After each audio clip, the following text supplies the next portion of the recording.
6 trolley गोबर की खाद डाल के फिर दोबारा पिलावा की पलटी, पिलावा निकाला तो खाद को नीचे दबा दिया, जो हिट मारेगा वो बाद में मारेगा जब तक पौधा हमारा ग्रोथ कर लेगा, ग्रोथ कर जाएगा, और फिर वो खाद में जाके और भी माल बढ़िया फुटान देगा, माल बढ़िया शाइनिंग पकड़ेगा। और किसान इसी जगह चूक जाते हैं कि पानी और मिट्टी की जांच करवाते नहीं है, बाजार से बीज लाके वैसे मनमावे जैसे करके और खेत में पोल लगाते हैं, फिर देखते नहीं है। तो मैंने तो यह है, किसान जमीन को तैयार नहीं करते हैं सिस्टम से, गैर सिस्टम से काम करते हैं। जब किसान का पौध हो जाती है, जब जमीन को तैयार करते हैं, और इसमें हमने अब दवाई भी देसी डालेंगे। मेरा खुद का प्रोडक्ट बना हुआ दवाई का है काडा, वो काडा का स्प्रे करूंगा, बाकी बाजार से कोई दवाई नहीं लाता।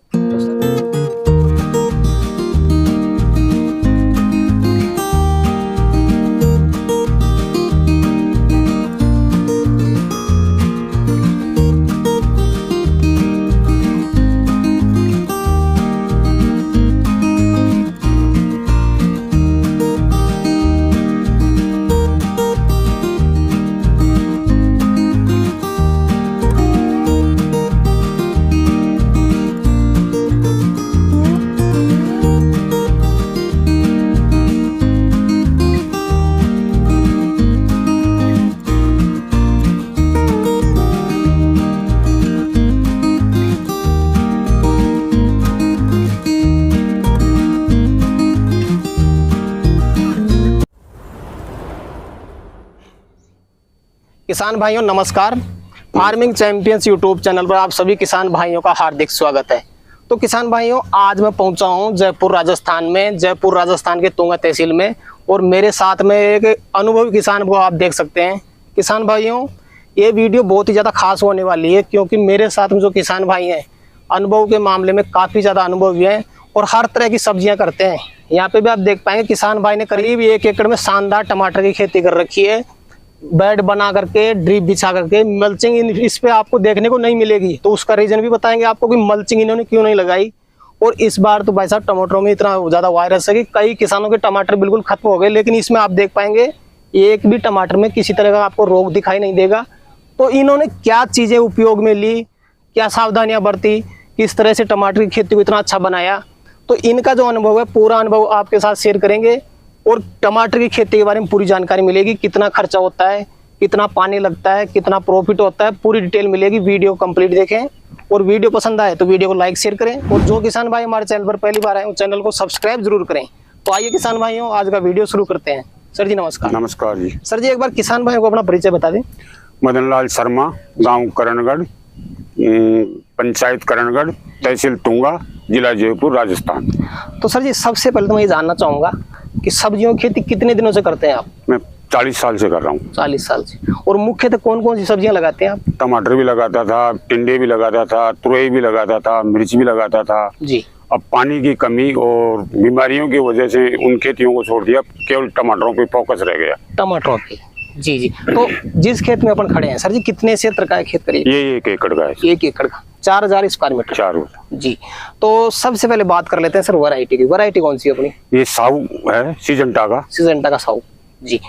तो सर जी इस बार इतना ज्यादा वायरस है, कई किसान भाइयों को खेत खाली हो गए, लेकिन मैं देख रहा हूँ आपकी टमाटर बिल्कुल शानदार तरीके से चल रही है, कोई बीमारी मुझे नजर नहीं आ रही। तो सबसे पहले तो ये बताएं कि किसान भाई इसकी जो नर्सरी तैयार करते हैं, मैं मानता हूँ कि नर्सरी में किसान भाई लापरवाही कर देते हैं। नर्सरी में अगर पौधा ग्रसित हो गया रोगों से तो वो सक्सेस नहीं होने वाला। सही बात। तो आप नर्सरी किस तरह से तैयार करते हो और कौन से टाइम पे नर्सरी तैयार की आपने?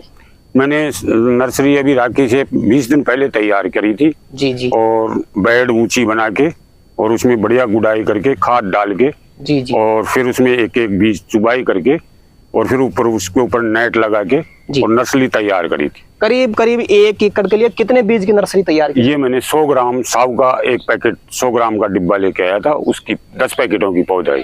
10 पैकेट? 10 पैकेटों। एक पैकेट का वेट था 10 ग्राम? 10 ग्राम। तो 10 पैकेट में पूरा खेत आ गया अपना? नहीं, बच गई पौध, और 2 बीघा और अलग से लगा दिया, दूसरे खेत में लगा। दूसरे खेत में लगा। जी जी। तो नर्सरी में जो आपने एक पौध तैयार की, उसमें कौन कौन सा खाद यूज में लिया सर? मैंने ये केवल जैविक, मेरे पास में एक जैविक खाद है, मैं जैविक का काम भी करता हूँ, जैविक खेती भी करता हूँ। जी जी। और जैविक का ही खाद डाला है, जैविक की दवाई डाली। तो जैविक बोले तो जो केंचुआ खाद होता है? केंचुआ खाद मेरे पास में ऑलरेडी खेल तैयार है, उसमें खेत खाद तैयार करता हूँ मैं। जी जी जी। केंचुए मेरे पास में ऑलरेडी उपलब्ध है। जी जी। खाद में मैं इसमें केंचुए की डालता हूँ। तो गोबर का खाद जो सिंपल नहीं डालते आप? नहीं, गोबर का खाद भी डालता हूँ, पर फिर बाद में इसकी भराई करता हूँ, जो कैसवे की खाद वो डालता हूँ। जी जी। तो सर जी अपनी नर्सरी कितने दिन में तैयार हो जाती है? ये 20 दिन में मैंने खेत में लाके ट्रांसप्लांट कर दिया।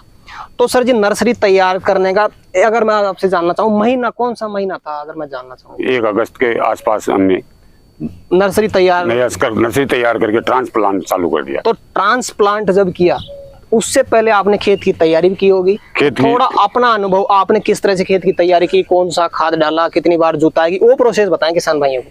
खेत की मैंने पहली बार इसको जून जुलाई के अंदर पिलावा देके जून जुलाई में छोड़ दिया। जी जी। फिर इसमें 2-3 बार पिलावा दे दिया जी। फिर इसकी मिट्टी की जांच करने लेबोरेटरी में दुर्गापुरा जी जी पानी की और मिट्टी की जांच करने के लिए मैंने सैंपल छोड़ दिए। जी जी। वहां से जांच आ गई, इसमें जो भी चीज की कमी थी, जी जी 16 तत्व हैं, उनमें जो कमी थी उनकी मैंने पूर्ति करके खेत में ट्रांसप्लांट किया।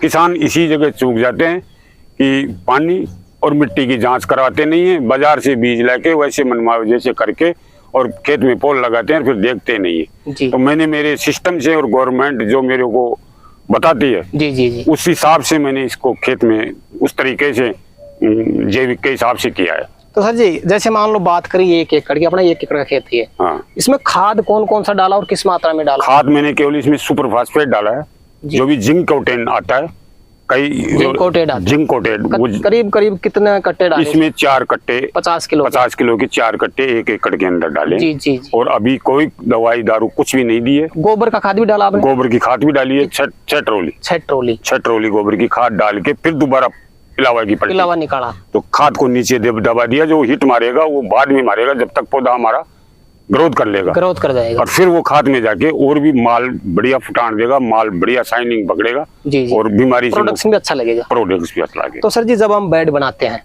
बेड बनाते समय किसान भाई को क्या सावधानी बरतनी चाहिए? बेड से बेड की कितनी दूरी रहनी चाहिए? बेड से बेड की दूरी 4 फीट की होनी चाहिए जी। अब कई लोग 2 फीट ले लेते हैं, 3 फीट ले लेते हैं और लाइन में टेढ़ी बाकी कर देते हैं। हमारी बिल्कुल लाइनें सही है, ड्रिप बचाने में भी बिल्कुल सही तरीके से लाइन को बचाए और पौधे को ड्रिप से कम आधा फीट दूर रख के पौधे को रोपाई करे जी, ताकि ये ड्रिप गर्म होने के बाद में पौधे को जाने का चांस रहता है। अच्छा तो ड्रिप से थोड़ी दूरी रखनी चाहिए। तो हमने हमारे हिसाब से प्रैक्टिकल किया है, इसलिए ये हमारा है। और इसमें हमने अब दवाई भी देसी डालेंगे, मेरा खुद का प्रोडक्ट बना हुआ दवाई का है काडा, वो काडा का स्प्रे करूंगा, बाकी बाजार से कोई दवाई नहीं लाता।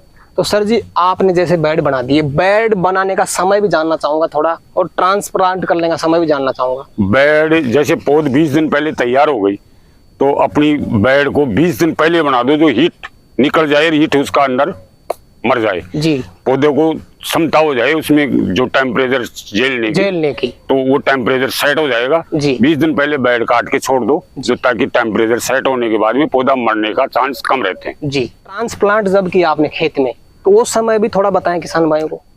ट्रांसप्लांट मैंने वो अगस्त में ट्रांसप्लांट कर दिया। करीब कितने दिन की हो चुकी है? ये अभी इस टाइम पे महीना 1.25 महीने का पौधा हो गया। 1.25 महीने का? 1.25 महीने का हो गया। तो करीब मतलब जैसे ये मान सकते हैं कि अगस्त के मध्य में किया था? हाँ, अगस्त के मध्य में। जी। तो सर जी जब हम ट्रांसप्लांट करेंगे खेत में, थोड़ा वो तरीका बताएं, ट्रांसप्लांट करते समय क्या सावधानी बरतनी चाहिए, कितना पानी चलाना चाहिए, पहले पानी चलाया कि पहले ट्रांसप्लांट करे, वो बताएं थोड़ा। पहले खेत में नलकी डाल के गीला कर दे बेड को। अच्छा। और खरपे से नीचे से निचली जो मैन तना होता है जी, उस जड़ को बिल्कुल काट के और फिर पौधे की रुपाई करे जी, ताकि उसमें मोड़ नहीं लगे जी। यदि जड़ में मोड़ से ऐसे बैंड आ गया तो फिर वो पौधा जोर सक्सेस नहीं करेगा और वहाँ का वहीं रुक जाएगा। मूल बिल्कुल सीधा होना चाहिए। मूल बिल्कुल ऐसा सीधा होना चाहिए, मूल होना ही नहीं चाहिए, उस मूल को काट दो जी, और साइडों की जड़ें ग्रोथ करके, जड़ें मतलब साइडों में पहले मेन जड़ को हटा दो। तो ट्रांसप्लांट करेंगे सर जी, पौधे से पौधे की कितनी दूरी रखनी चाहिए? पौधे से पौधे की दूरी कम से कम नहीं तो आधा फीट की दूरी रखनी चाहिए। और डबल लाइन में लगानी चाहिए? डबल में तो नुकसान होता है, पर डबल लाइन हम इसलिए लगाते हैं कि जैसे पौधा मर गया तो उसको हटा के दूर फेंक दो, खेत से बाहर निकाल दो, ताकि दूसरा पौधा को बीमारी से मुक्त रहे हो जी। तो डबल लाइन में लगा रखा है मैंने। जो ज्यादा बीमारी आ जाएगी कोई तो उस पौधे को निकाल के दूर फेंक देंगे, ताकि वो सेट हो जाएगा, जितने लगानी चाहिए उतने ही रह जाएगा ये। तो सर जी जब ट्रांसप्लांट करेंगे उसके बाद में एक बार तो अपने बेड को भिगा दिया, उसके बाद में ट्रांसप्लांट कर दिया, उसके बाद में पानी का क्या शेड्यूल रहना चाहिए अपना? बाद में केवल 1-1.5 घंटा ड्रिप चलानी चाहिए, 3 दिन में 4 दिन में, जो नमी बनी रहे। जी जी। ज्यादा पानी देने से फफूंदी नामक एक बीमारी आती है, जड़ गड़ने की, जड़ सड़ने की, जी जी। वो बीमारी नहीं आएगी। 1 घंटा, ज्यादा से ज्यादा 1 घंटा ड्रिप चलाए, जी जी। इससे ज्यादा ड्रिप न चलाए। बाकी फिर बाद में 20 दिन में 25 दिन में पानी दो। टमाटर की खेती में ज्यादा पानी लगता भी नहीं है और यूटिलाइज भी नहीं होता है। जी जी। अगर मैं आपसे कुछ दवा के बारे में जानना चाहूंगी, कोई बेसल डोज वगैरह भी आप चलाते हैं इसमें? नहीं, बेसल डोज तो जैसे जड़गांठ की आती है तो वो मैंने काढ़ा बना रखा है। वो काढ़ा ही, जैसे नीम की पत्ती है, धतूरा है, अड़ुस्ते के पत्ते हैं, गाय का गौमूत्र है, इनका काढ़ा, गुड़ का है, वो तैयार करके छान के बोतल में भर के अवेलेबल 20 लीटर दवाई तैयार कर लेता हूँ। जी जी। पहले डोज में 20 लीटर चला देता हूँ। पानी के साथ में ड्रिप पानी के साथ में ड्रिप से, जी जी, ड्रिप सिस्टम से चला के, और फिर इसके ऊपर भी वही स्प्रे करता हूँ, तो ताकि ऊपर का कीटाणु भी, कोई मकड़ी वकड़ी जो भी आएगी वो खत्म हो जाएगी। तो स्प्रे भी जैविक का ही करते हो आप? स्प्रे भी जैविक का ही करता हूँ और नीचे भी जैविक ही डालता हूँ। डीएपी भी जैविक आजकल बाजार में अवेलेबल है, तो वहाँ से अवेलेबल डीएपी है। डीएपी की जरूरत पड़े तो डाल दो, नहीं तो वैसे कोई कमी नहीं है। जी जी। और मुख्य मतलब खाद आप यूज में लेते हो जैविक? जैविक का मेरे पास में गवर्नमेंट अनुसंधान केंद्र जयपुर बना हुआ है। जी जी। उससे मैंने कृषक मित्रों में लगा रखा है, तो मैं, मेरे पास में 2 गांव है, वहाँ जाके भी मैं किसानों को अटेंड करता हूँ, सिखाता हूँ, दिखाता हूँ, प्रयोग भी करता हूँ। उनको मैं मेरे घर पे बुला के मीटिंगें भी करवाता हूँ। मेरे को 1000 रुपए मैंने गवर्नमेंट से मेरे खाते में डलते हैं, और जहाँ भी मीटिंग आती है अटेंड करता हूँ। 4 जगह से मैं सम्मानित हूँ, काकड़ा, अजमेर और ढिंडोल। जी जी। यहाँ से मैं सम्मानित हूँ। जी। तो सर जी, मैं थोड़ा अब ये शेड्यूल जानना चाहूंगा कि जैसे मान लो टमाटर की ऐसी फसल है जिसमें वायरस कभी कभी बिल्कुल भी नहीं लगता, और जब लगने पे आ जाता है तो कितनी भी कोशिश कर लो, काफी ज्यादा कॉस्टली भी पड़ जाता है, काफी दवा का स्प्रे भी करना पड़ता है, फिर उसके बाद भी पौधा खत्म हो जाता है। इसका रीजन क्या है? कहाँ पे किसान भाई चूक कर जाते हैं? किसान जमीन को, पहली बात तो जमीन से होता है सारा काम। जी। किसान जमीन को ही तैयार नहीं करते हैं। जी जी। ट्रैक्टर वाला को बुलाया, 2 जोत खचवाई, बेड खचवाई, टमाटर लगा दिया। किसान को समय समय पे खेती को, जमीन को तैयार सिस्टम से करना चाहिए, ताकि खेती में बीमारी आने का चांसेस, वायरस, मकड़ी कुछ भी नहीं आएगी। जी जी। यदि पौधे में जान होगी तो बीमारी झेलने की भी क्षमता हो जाती है, और पौधा ही कमजोर होगा तो बीमारी अटैक करेगी। जी जी। तो यह है, किसान जमीन को तैयार नहीं करते हैं सिस्टम से, गैर सिस्टम से काम करते हैं। जब किसान का पौध हो जाती है, जब जमीन को तैयार करते हैं, तो वहाँ पौधा कहाँ जोर करेगा, उसमें टेम्परेचर हाइट बढ़ती नहीं है। जी जी। इसलिए वो पौधे मर जाते हैं और किसान खेती बिना वंचित हो जाता है। सर जी, अब मैं एक जानकारी है, मुख्य जानकारी मेरे हिसाब से किसान भाई इसी जगह पिछड़ता है, और ये जानकारी अगर किसान भाई के पास नहीं है तो सक्सेस हो भी नहीं सकता। नहीं होगा। टमाटर में मुख्यतः रोग कौन कौन से लगते हैं? टमाटर में पहले तो आती है जड़गांठ। जी। जड़ संबंधी, पौधे में 10 दिन बाद में ही जड़ चालू हो जाती है। जी। तो जड़ में गांठ बन गई तो जैसे आदमी के कैंसर होता है, वो कैंसर बीमारी हो जाती है। जी जी। यदि उसकी दवा आती है बाजार में, वो 2000 रुपए की एक शीशी आती है। जी जी। वो लाके डाल देता है कोई किसान, वेलम प्राइम। जी जी। तो वो वेलम इस जड़ गांठ को आगे बढ़ने नहीं देगी, उस गांठ को वहीं फिगड़ा के, फोड़ के, और नई जड़ें चालू कर देगी, तो उससे आगे बीमारी नहीं आएगी। तो ये वेलम डाले किसान तो और भी बढ़िया रहेगा। करीब 1 एकड़ में एक बार में कितनी वेलम चला सकता है किसान भाई? 1 एकड़ के अंदर एक शीशी 2000 रुपए की गई साल। वेट कितना आता है सर जी उसमें? उसमें 100 ग्राम वेट आता है। 100 ग्राम वेट की आती है। गई बार 2000 की थी, अब 2200 रुपए कर दी कंपनी। जड़ गांठ के सबसे बेस्ट दवाई वेलम के नीचे है। करीब इसमें सर जी मैं आपसे जानना चाहूँ, कितनी बार वेलम चला दिया आपने? आपसे हमने अभी वेलम डाली नहीं है, हमने हमारी प्रोडक्ट जो बनाया है वो डाला है। अब वेलम देखेंगे, मांग करेगी। अभी मेरी जड़ों का विकास, ग्रोथ सही हो रहा है। अब जिसमें गांठ हो जाएगी या बीमारी आ जाएगी तो वेलम डालूंगा, नहीं तो मैं बिना वेलम ही रखूंगा अब की बार। जी। अगर सर बात करें अपन 1 एकड़ की, तो 1 एकड़ में करीब अपना खर्चा कितना हो जाएगा? टोटल खर्चे की बात इसमें 25,000 रुपए का खर्चा है। टोटल 10,000 रुपए का मैंने बीज लाया था, और 2-4-5 हजार रुपए का दवाई, मूली का, लेबर फेबर का, ये खर्चा हो जाएगा। 25,000 में ये खेत चालू हो जाएगा। और एक चीज मैं देख रहा हूँ सर जी, आपने मल्च नहीं लगा रखी, थोड़ा मल्च लगाने का यही है। मल्च हमारे यहाँ जो क्लाइमेट है, जी। उसमें मैंने कई बार लगाई थी। उसमें मैंने औसतन देखा मल्च का और बिगर मल्च का, तो मल्च में औसतन मेरे को बिल्कुल नहीं दिया, इसलिए वो मल्च मैंने गड़ी गाल के रखी है। और अब की बार मैंने मेरे सिस्टम से जी। भाई बिगर मिर्च ही लगानी है, तो मल्च वाले फेल हो रहे हैं और मेरे बिगर मिर्च भी टमाटर बिल्कुल ग्रोथ पे है। जी। तो आप यहाँ पे मतलब जैसे आपके लेबर लगी हुई है, आप थोड़ा ये खरपतवार निकाल रहे हो, तो ये खरपतवार में थोड़ी दिक्कत होती है शायद मल्च के बगैर? हाथ से में चाहे कितनी भी 2 दिन की जगह 3 दिन लग जाएंगे, 4 दिन लग जाएंगे, जी जी। पर मैं खुद स्वयं मेरे खेत में बैठ के चारा नानी गुडाई का काम मैं खुद करता हूँ। जी जी। लेबर लाता हूँ तो कोई मामूली लाता हूँ, नहीं तो मैं खुद ही, चाहे 5 दिन लेट हो जाए, खुद स्वयं किसान जागरूक होगा तो वो खुद ही काम करेगा। यदि लेबर से करवाएगा तो लेबर का हिसाब से काम करेगी जी। उसको पैसे से मतलब है, पौधा जाओ या मरो या उसकी खेती नष्ट हो कुछ भी हो, जी जी। उसको तो पैसे से टाइम से मतलब है जी। तो मैं तो मेरी खुद की खेती मैं खुद ही खेत में बैठ के खरपतवार का काम मैं खुद करता हूँ।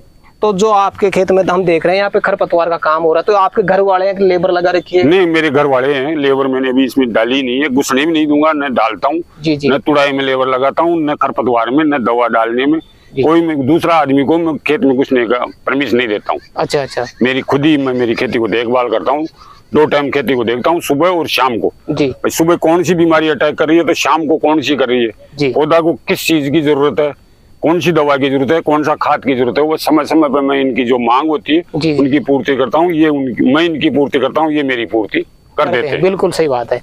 तो सर जी अब एवरेज जानना चाहूँ आपसे, करीब 1 एकड़ से अगर अच्छा मार्केट में दाम मिलता है तो क्या उम्मीद लगाते हो 1 एकड़ से कितना कमा सकते हैं? कम से कम मैं इसकी 2.5 लाख रुपए की एवरेज मध्यम और तेजी का हिसाब से 2.5 लाख रुपए छोड़ेगा ये जी प्रॉफिट।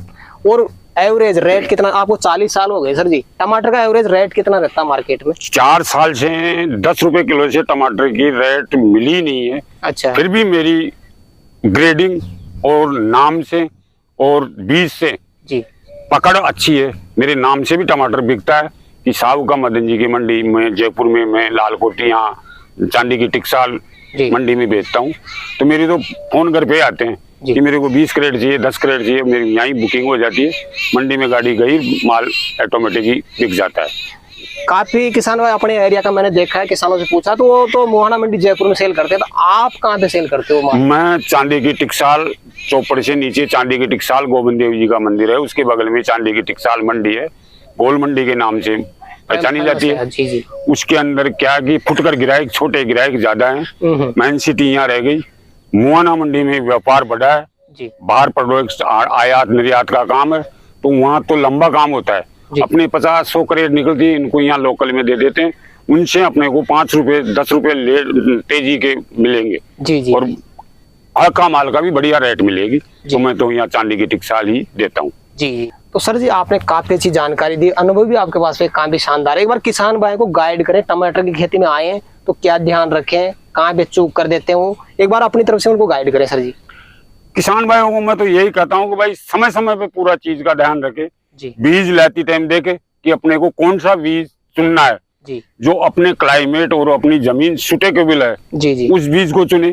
किसानों के पास में कई कंपनियां आ गई, राजस्थान की इतनी कंपनी आ गई बाहर की, जो बाहर का टमाटर यहाँ क्लाइमेट सूट ही नहीं करता है जी जी, ना ठंडी है ना गर्मी है, कौन सा क्लाइमेट है, कौन सा बीज है, तो उन चीजों पे ज्यादा फोकस डाले कि जैसे मैंने साउथ चुना है, क्यों चुना है, मेरे को आके बूझे या कोई दुकानदार को बूझे, तो टेम्परेचर के मौसम के हिसाब से और जमीन सुटेबल हो उस हिसाब से पहले बीज को चुनना चाहिए किसान, उसी हिसाब से खेती करना चाहिए। खेती इतनी करे कि जो मेरे से 2 बीघा ही नहीं समझ रही है, मैं लगा रहा हूँ 10 बीघा जी जी, तो किसान आज के जमाने में पीछे पैसे के पड़े हुए हैं जी जी, तो पढ़ने ऐसे ज्यादा लगाने से कोई प्रोडक्ट ज्यादा नहीं मिलेगा, वो तो नुकसान उठाएगा जी जी। खेती 5 बीघे में करो, 5 नहीं 2.5 बीघे में करो, पर 2.5 बीघों को तरीके और सिस्टम से करो, मेंटेन से करो, जो ताकि मार्केट में जाए तो अपनी भी वैल्यूएशन रहे, अगला बीज का भी खर्चा निकले, पैसे भी बचे। लेबर के वजह से काम नहीं चलेगा, खुद संभालो काम जी जी, खुद संभालेगा तो होगा, लेबर लगाएगा तो खेत में नुकसान ही नुकसान है, बाकी बेनिफिट नहीं लेने वाला है।